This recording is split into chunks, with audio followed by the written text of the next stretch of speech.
Ako po si Jama Dizon o Alfonso. 4 na taong gulang. Nag-aaral sa Bragema Lignis China Development Center. Kaligtasan ng karapatan ng bata. Paglaban.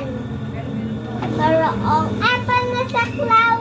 Karapatan ng bawat bata ay sila isali, umulan, apaproteksyonan.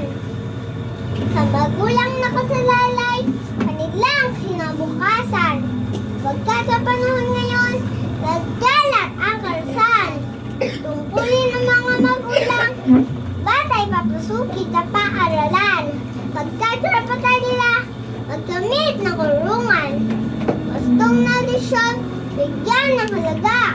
Pang sila'y lumaki, malusog at may kaalaman. Mga gurang gumagabay sa loob ng silid-aralan. Batay tinuturuan, una ay gagandang asal.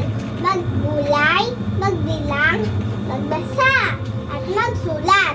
Pagalang sa watawat, salamuha sa mag-aral. Kaya magulang aming hiling, mga anak ay gabayan. Tahimik na tutumuhat, alay sa kapahamakan. Kaya sila ang pag-asa ng ating inang bayan.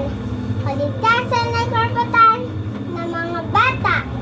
Ipaglaban ang Bahay Santa Rosa. Salamat po. Ganda.